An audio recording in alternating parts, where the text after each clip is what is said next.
If when coming to start your VW T25 or Vanagon you hear a knock like this,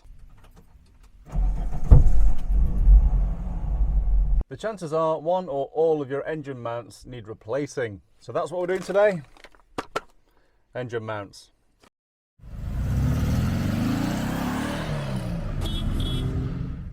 Before we start, I thought I'd show you an old engine bar so you're familiar with the layout if you've not seen it before. So you've got the engine bar here which attaches to the van, and then you have the cradle which attaches to the engine, and you've got your 4 bushers. So you've got your 2 outers and your 2 inners, or the lower ones. Typically I find that the outer ones go first, so this one here is pretty bad luck, and the one on the van we're going to be working on today is probably worse.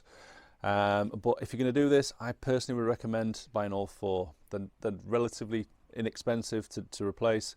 And it's a bit of a fiddly job. You don't want to be revisiting this if you can avoid it for some time. So yeah, just replace all 4, and you want to say have to come back to it when the other 2 fail sometime afterwards. Also the bottom ones often look good, but when you start taking things apart you may find they started to delaminate, which you can't see while it's all clamped together. So it's just not worth finding that out after you've done the job. I got these particular ones from the Coolair website, and for the money I'm pretty impressed. They look really nice quality. They've actually got an offer on at the time of filming, which is £20 for all 4, which is an absolute steal. So if you need to do this job, I'll get yourself on the Coolair website quick as you can. And you may even get an additional 5% discount using the People's Car discount code, which they set up for me, which is pretty cool. Another reason not to replace just the outers is that they can actually crush over time. So you don't want to be putting a big fat one on there and then having these being smaller, because you're putting additional load through that one, and this one's being stretched slightly. So it's just not ideal. So yeah, go and order yourself 4 new ones and then we'll get started. Access to the mounts in the engine bay is not going to be fun. So at the sides here we've got one down underneath the water pump and one at the opposite side, so they're relatively easy to access for the outers. If you need to access the inners, the nuts are right underneath the pulley, so yeah, access isn't the best. The first thing we're going to do is create some access to those nuts on the cradle. So we're going to loosen first of all the 3 nuts on the water pump pulley on the front there. I'm not going to remove them straight away, just loosen them. If you do that before you remove the belt, it just makes it easier because it just spins freely if not, and it's a bit of a pain to hold still. So then we're going to undo the nuts on the back of the alternator here, the one on the slider, and probably loosen the one at the bottom so we can rock the alternator, remove the belt, and then we'll just finish popping off the pulley for the water pump, which should be dead easy. Just putting a wedge in the belt to help stop it spin.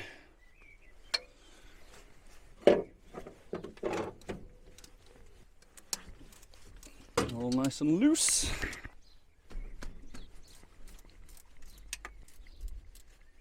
Bottom bolt, remove our little wedge.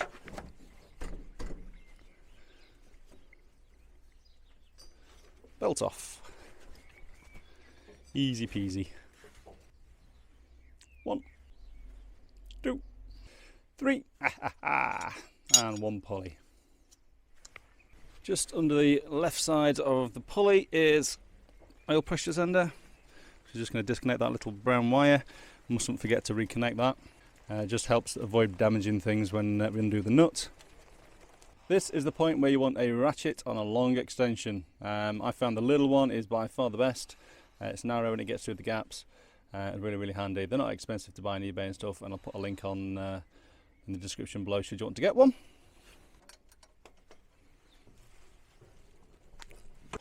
Too tight, get the big boy out. Hopefully we can get a good enough purchase on the nuts.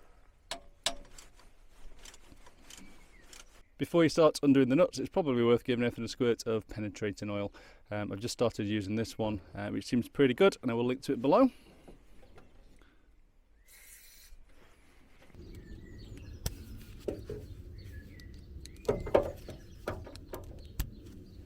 I'm not playing ball, the second one.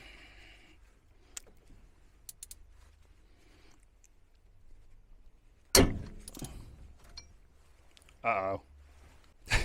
It's actually the socket that talked out in the end. Hey, we got it.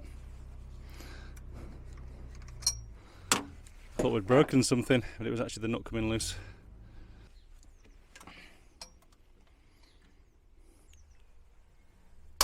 It was tight. We haven't smashed the UV, which is good. On the right side, back to the straight extension. Nice and easy. So we've removed the nuts off the top of the engine mount from the top of the cradle. Everything we've been doing today is 13mm. Now we're just going to take the bolt out on the bottom. That goes through the bottom of the cradle, and it actually goes through the heat shield and holds that in place as well in front of the exhaust. On this van, I'm not sure if it's a genuine one, I think it is, you'll need a 17 and a 15mm to do that.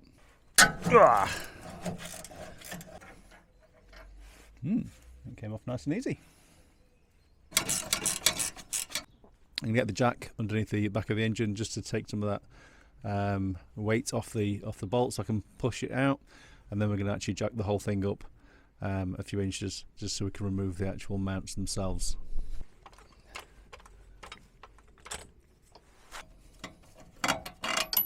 Get that bolt out. I have a bit of a problem. Now, I've jacked up the engine a couple of inches, and I removed the outer bush on this side first of all.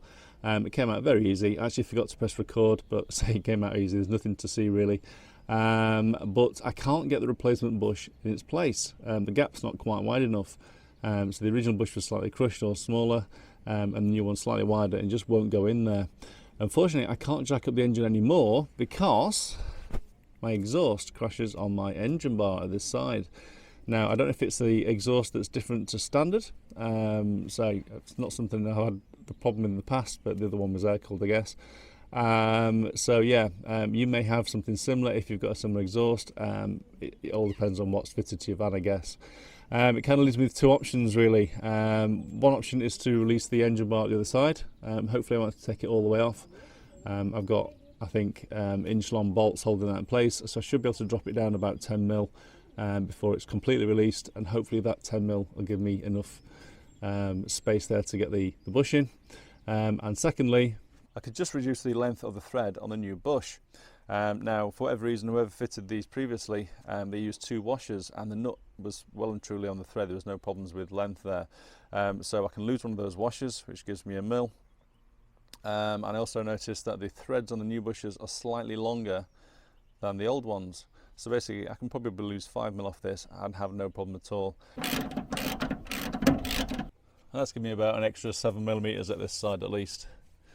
So with the engine jacked up as far as I can get it before crashing on the exhaust, and the engine bar released down that end as far as it can be before it actually drops off the mount, I still can't get the lower mounts out, which is a bit annoying. So normally you wouldn't have this issue. You just jack the engine up a little bit more, and it would allow you to remove the bushes.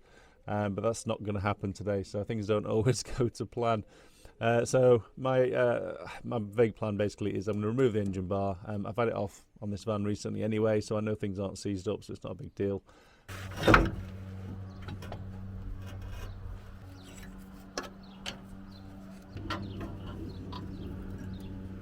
Right, so I've just slid the middle mounts into place. I'm just going to chuck a bolt through to hold them there. Not going to nip anything on. Now, because the side ones are going at an angle, even though I've dropped the bar, when I lift it back up at the other side, I've got the same issue. So the only way I can think of actually doing this is to bolt the side ones onto the engine or to the cradle first of all. Dab of copper grease. I recommend use copper grease on any threads you don't want to seize. Brilliant stuff. I will put a link to this particular one in the description below because I really like it. It's a thicker paste than usual.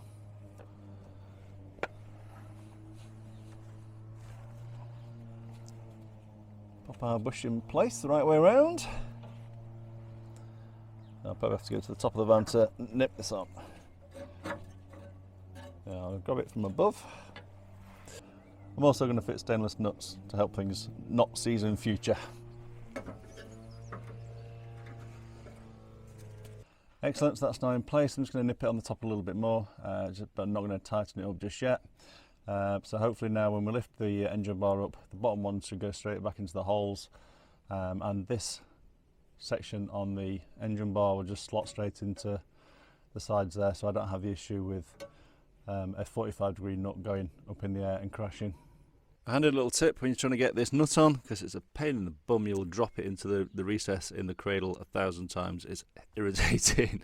Is get some tissue paper and just jam it into the recess down the bottom corner. And when you drop the nut, it doesn't go very far.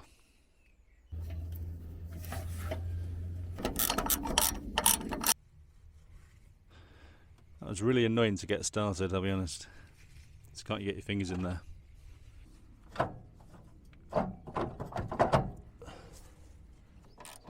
Rehang the engine bar. It's going to use one nut at each side for now.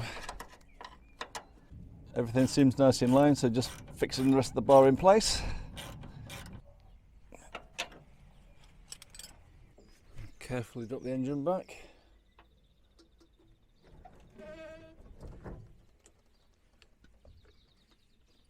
Excellent, Mr. Bond. Give the engine a wiggle and you should be able to get your bolts in.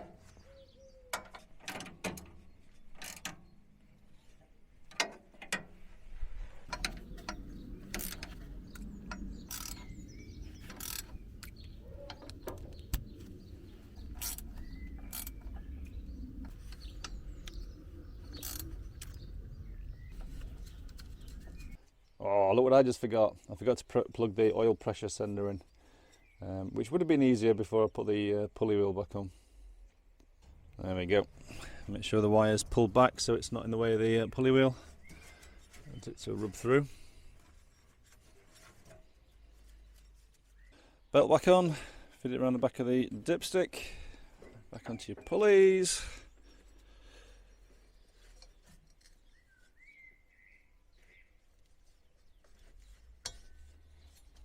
I don't know if there's a proper way of tensioning the belt.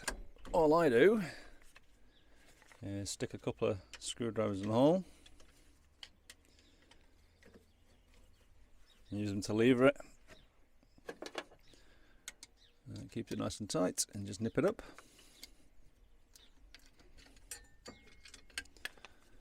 So we're on about an inch of deflection or so.